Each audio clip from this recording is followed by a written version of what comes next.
Hello दोस्तों, आज की इस वीडियो में मैं आपके लिए कक्षा 8 2022 सत्र प्रारंभिक शिक्षा पूर्णता प्रमाण पत्र विषय विज्ञान का आंसर की लेकर आया हूँ, जो कि आपके 12 मई 2022 को जो पेपर हुआ है आपका, उसके लिए इंग्लिश मीडियम वालों के लिए आंसर की। दोस्तों, हिंदी मीडियम वालों के लिए मैंने डाल दी थी, तो अगर आपने हिंदी मीडियम वाले हो तो वो नहीं देखी तो उसे प्लीज़ देख लीजिएगा।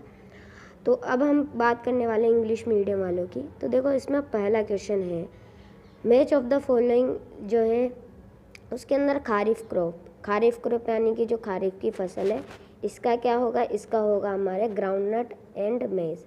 फिर है बैक्टीरिया, तो बैक्टीरिया का क्या हो जाएगा दोस्तों? बैक्टीरिया को होगा हमारे क्योजिंग एड्स यानी कि ह्यूमन इम्यूनो वायरस जो है वो बैक्टीरिया से होता है। फिर आता है बैड कंडक्टर, क्या है? टेफ्लॉन है, क्योंकि ये एक कपड़ा है। फिर पेट्रोल एक फॉसिल फ्यूल है, तो ये फॉसिल फ्यूल वाला आ जाएगा। और प्रोड्यूस बाय टेस्टिस से क्या प्रोड्यूस होते हैं? स्पर्म यानी कि शुक्राणु। ठीक है दोस्तों, आगे बढ़ते हैं। आगे वाला प्रश्न था कल्टीवेटर इज यूज्ड, ये हमारा फर्स्ट क्वेश्चन था। ठीक है, ऑब्जेक्टिव टाइप में, तो इसका आंसर होगा टिलिंग, इसका सही आंसर होगा यानी कि जुताई। ठीक है, जुताई इसका सही आंसर होगा, टिलिंग। अगला क्वेश्चन था इलेक्ट्रिसिटी गुड कंडक्टर। ठीक है, इलेक्ट्रिसिटी का आपको सुचालक बताना है, गुड कंडक्टर। तो गुड कंडक्टर की बात की गई है, यानी कि जिसमें बिजली पास हो। तो किस में होगी बिजली पास? आयरन में, स्टील में, एल्यूमिनियम एंड एसेट्रा, जो भी मेटल्स है। ठीक है, आपको नाम लिख देना जो भी आपको याद है, तांबा, पीतल, लोहा। ठीक है, तो वो आपको लिख देना। अगला है अपने क्योजिंग मलेरिया जो है वो किसके कारण होता है? तो फीमेल एनाफ्लीज मॉस्किटो के कारण। किसके कारण? Female Anopheles mosquito. ठीक है, अगला है यूनिट ऑफ फ्रिक्वेंसी जो है उसकी यूनिट क्या होती है? हर्ट्ज को अपन शॉर्ट फॉर्म में एच जेड भी कहते हैं। क्या कहते हैं? H Z. अगला था अपने रस्ट ऑफ व्हीट बाय क्योजिंग, यानी कि जो व्हीट है या जो गेहूं है उसका जो रस्ट है वो किससे होता है? तो बैक्टीरिया उसका सही उत्तर होगा। ठीक है दोस्तों, आगे बढ़ते हैं। आगे है sodium and potassium are stored in kerosene. तो यहाँ पर कहा गया है कि सोडियम जो है और पोटेशियम मतलब सोडियम का आने हो गया, पोटेशियम का क्या हो गया? तो सोडियम और पोटेशियम इन्हें हम मिट्टी का जो तेल होता है यानी कि केरोसिन में क्यों रखते हैं? आइए इसका पढ़ते हैं। इसका आंसर होगा हमारे sodium and potassium are very reactive. जो सोडियम और पोटेशियम रहती है ये बहुत ही रिएक्टिव जो है मेटल होती है। ये रिएक्ट करती है विगोरसली यानी कि जोरों के साथ है। किसके साथ? जोरों के साथ। विथ ऑक्सीजन जब भी इसे दिखेगी मतलब मिलेगी तो वो इसके साथ जोरों से रिएक्ट करेगा, और जोरों से रिएक्ट करेगा तो क्या होगा? और वाटर, ऑक्सीजन और वाटर के अगर ये संपर्क में आया तो lot of heat is generated, यानी कि हीट प्रोड्यूस होगी जिससे ये एक्सप्लोजिव हो जाएगा। इन दिस रिएक्शन, इस रिएक्शन में होता है they are therefore store in kerosene, तो इसलिए हम इसे केरोसिन में रखते हैं। ठीक है, सो वीडियो को अभी तक आपने लाइक नहीं किया तो लाइक ज़रूर करना। फिर एक क्वेश्चन था हमारे जो कि 3 नंबर का था। 3 नंबर का क्या था? Explain why objects moving in fluids must have specific shape. ठीक है, तो आपको बताना है कि जो ऑब्जेक्ट होते हैं वो वाटर के अंदर स्पेशल शेप कैसे ले लेते हैं, क्यों लेते हैं, तो आपको बताना है। The object moving in fluids must have a special shape, this type of shape is called, इस शेप मतलब ये जो टाइप है शेप का, इसे हम क्या कहते हैं? स्ट्रीमलाइन शेप कहते हैं। क्या कहते हैं? स्ट्रीमलाइन। इंपॉर्टेंट है ये, इसलिए आया था। The streamlined shape helps to overcome the friction between object, यानी कि ये जो स्ट्रीमलाइन ये जो शेप है इसके अंदर क्या होता है? ये जो फ्रिक्शन होता है, जो घर्षण होता है, वो बीच में रहता है दो ऑब्जेक्टों के बीच में। ठीक है, ऑन फ्लूइड्स यानी कि वाटर के बीच में। The object have pointed form which little bottle middle portion which gets separated at back, यानी कि जो मिडल पोर्शन रहता है ये पीछे के साइड जाने लग जाता है। ठीक है, अगला था अपने एक जो क्वेश्चन था जो कि आपके 4 नंबर का था। ठीक है, दीर्घ उत्तरात्मक के अंदर कि क्वेश्चन था व्हाट आर वीड्स। ये जो वीड्स है ये वीड्स होते क्या हैं? पूछा गया था। वीड्स क्या होते हैं और हम इन्हें कंट्रोल कैसे करते हैं। तो वीड्स क्या होते हैं, देखो weeds are undesirable plants, weeds undesirable plant होते हैं which grow naturally along with crops. Weeds complete with the crop plant for water, nutritions, space and light, and hence affect the growth of the crops. Some weeds are poisonous from animals and human being। ये कहा गया है कि weeds होते क्या है, खरपतवार क्या होते हैं, जो भी अपने जो फील्ड है, अपने जो क्रॉप है, उनके बीच में कोई अंडर सीरेबल प्लांट्स आ जाते हैं, यानी कि कोई अलग प्लांट आ जाते, अंडर अलग प्लांट आ जाते हैं जो हम नहीं उगाना चाहते हैं। तो वो प्रकृति से उगते जाते हैं नेचुरली। तो वो जो वीड्स होते हैं उन्हें हम क्या कहते हैं, वीड्स कहते हैं। मतलब वो जो अंडर सीरेबल प्लांट्स होते हैं उन्हें अपन वीड्स कहते हैं। यहाँ पर ये बात कही हो। और अगर मतलब अपन इन्हें नहीं हटाएंगे तो ये जो वीड्स क्या करेंगे, बाद में पॉइजनस गैस का काम करेंगे, यानी कि बदबू आएगी इनसे, और जो एनिमल और ह्यूमन बीइंग है उसके लिए हार्मफुल भी रहते हैं। यहाँ पर बताया गया। आगे यहाँ पर पढ़ते हैं कंट्रोल ऑफ वीड्स। वीड्स को कैसे कंट्रोल किया जा सकता है, तो ये भी बहुत इंपॉर्टेंट है। We can adopt many ways to remove and control their growth. First है इसका tilling before sowing of crops help in uprooting and killing weeds which may have dry up to get mix with the soil. यहाँ पर कहा गया है कि जब हम जो जुताई करते हैं उससे आपको टिलिंग से पहले आप जो बीज बोते हो, ठीक है, तो उस पर जब आपको कहीं पर भी ये जो वीड्स दिखे तो आपको उन्हें किल कर देना है, मार देना है, ठीक है। और अगर वो सूखे दिखे तो भी आपको मार देना है। आगे है weeding is done normally by using खुरपी and medicine.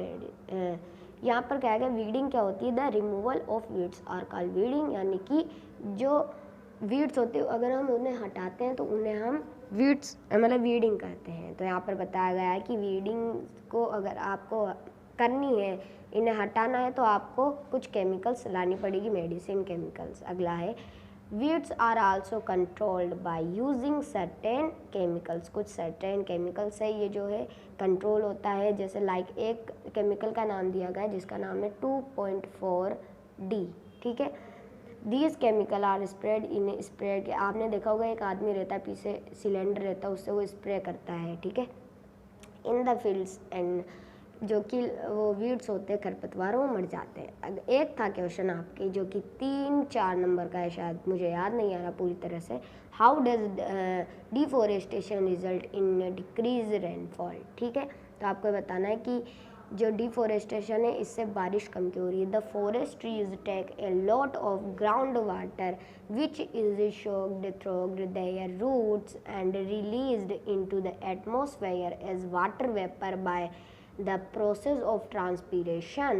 This water vapor helps in bring rain and the area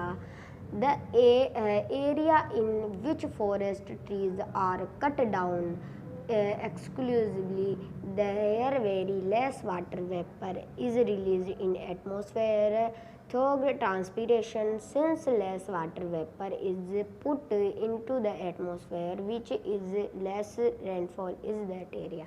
तो देखो बात यहाँ पर की गई है, deforestation means cutting of trees या फिर clear of forest to other land to using other land purposes. तो यहाँ पर देखो डिफॉरेस्टेशन से जो बारिश है वो कम कैसे हो रही है, तो अपन पेड़ों को काट रहे हैं, तो पेड़ों को हम काट रहे हैं तो जो ऑक्सीजन है ये कम हो रही है, ऑक्सीजन कम हो रही है और CO2 ज़्यादा हो रही है। CO2 ज़्यादा हो रही है तो CO2 क्या करती है, अपने जो अर्थ है उस पर एक ब्लैंकेट का काम करती है, इससे ग्रीन हाउस गैसेस और जो आपके ग्लोबल वार्मिंग होती है। अब ग्लोबल वार्मिंग से क्या होगा, आपके green house effects, global warming, तो इनसे जो अपनी वाटर साइकिल होती है ना वो क्या हो जाती है, डिस्टर्ब हो जाती है, या फिर आप कह सकते हो कि जो वाटर वेपर होता है वहाँ का वो क्या हो जाता है, कम हो जाता है। अब जब ज़्यादा रहता है तो ज़्यादा किसकी वजह से लेता है, प्लांट्स की वजह से, ट्रीज़ की वजह से। जब हम ट्रीज़ ही कट कर देंगे तो वाटर वेपर ही कम हो जाएगा, यानी कि पानी जो है वहाँ पर कम रहेगा, तो कम रहेगा तो फटाफट से इवेपोरेट हो जाएगा और फिर बाद में जो है वो जो रिलीज़ होगा वो बहुत, अब उसका कुछ कह नहीं सकते कि वो आएगा नहीं आएगा, फिर वाटर साइकिल डिस्टर्ब हो चुकी है। एक क्वेश्चन था अपने, how water is purified for supply in cities, ठीक है, सॉरी ये वाला क्वेश्चन नहीं था, क्वेश्चन था हमने ये सेकंड वाला, how Taj Mahal beauty is in danger, ये 4 नंबर का था, सबसे लास्ट वाला सवाल था ये। तो देखो, Taj Mahal is an famous ancient, Taj Mahal एक फेमस एंशियंट मोनूमेंट है, जैसे कि लोग दूर दूर से जो सिग्न ऑफ डिग्रेडेशन यानी कि डिग्रेडेशन के साइन में जा रहा है, ये धीरे धीरे से, मतलब कि ये धीरे धीरे से मतलब ख़राब होता जा रहा है। क्यों हो रहा है? इट्स मार्बल, यहाँ के जो मार्बल है विच इज़ कैल्शियम कार्बोनेट के बने हुए हैं, ठीक है। It is being corroded by frequent acidic rain, अब जो अम्लीय वर्षा आती है एसिडिक रेन्स किससे आती है? इसको तो H2SO4 sulphuric acid plus nitric acid HCl, इन दोनों के मिक्सअप से जो एसिड की जो रेन आती है। अब आपको पता है दोनों जो H2SO4 है और HCl है, बहुत ही जो क्या रहते हैं, आप इस तरह से समझिए कि ये बहुत ही डेंजर जो है एसिड्स है, तो इससे जान को खतरा भी होता है। तो क्या होता है, ये जो मार्बल है इनके वाइट मार्बल, ये धीरे धीरे येलो होते जा रहे हैं, किसकी वजह से? एसिड रेन की वजह से। एसिड रेन बहुत बड़ा टॉपिक है, तो मैं आपको इसे छोटी वीडियो में नहीं समझा पाता। The reason of acid rains is pressure the Mathura chemical refinery, वहाँ पर जो पास में जो मथुरा केमिकल रिफाइनरी जो है उसकी वजह से जो ताजमहल है उसकी जो वाइट मार्बल है वो येलो मार्बल में परिवर्तित हो रहे हैं। और यहाँ पर एक और बात की गई है कि विच इज़ रिलीजिंग, जो ये जो मथुरा केमिकल रिफाइनरी है क्या रिलीजिंग कर रही है? एक एसिड कर रही है जो कि सल्फ़र डाइऑक्साइड, ठीक है, SO2, सल्फ़र डाइऑक्साइड SO2 और नाइट्रोजन डाइऑक्साइड NO2 को एटमॉस्फेयर में छोड़ रही है। फिर एक क्वेश्चन था हमारा, discuss how we can reduce air pollution, तो एयर पोल्यूशन को हम कैसे कम कर सकते हैं? आपको कोई 3 वे बताने हैं, तो यहाँ पर 5 वे हैं, मैं आपको 3 वे बता देता हूँ। Way to reduce air pollution, riding a bike or walking instead for driving, taking a bus for कैरपुलिंग, यानी कि आपको एक बस ले लेनी चाहिए, अपनी खुद की गाड़ी बार बार नहीं लेनी चाहिए। और यहाँ पर आप गाड़ी नहीं चलाना, आपको कोई मतलब कोई कम जगह जाना हो, कोई पास ही हो, तो आप गाड़ी से मत जाइए, आप पैदल जाइए, तो इससे आपका स्वास्थ्य भी ठीक रहेगा। और आप गाड़ी लेने की जगह उस पर अगर आप चलो ले भी रहे हो तो उस पर ग्रेटर फ्यूल वाली फैंसी लेनी चाहिए, यानी कि उस पर जो है फ्यूल कम खाए उसमें, ठीक है। Turning of lights and appliances when not use, ठीक है, और जो लाइट रहती है आपकी उसे आपको बंद कर रखना होगा। Using energy efficient light bulb appliances, ये जो रहते हैं आपको उन्हें बंद कर लेना है लाइट, ये इसमें बात कही गई है। एक कमेंट आया था मुझे कि आप इंग्लिश का बताओ, सो उसके लिए मैं आपके लिए इंग्लिश मीडियम का लेकर आया हूँ। Thank you so much.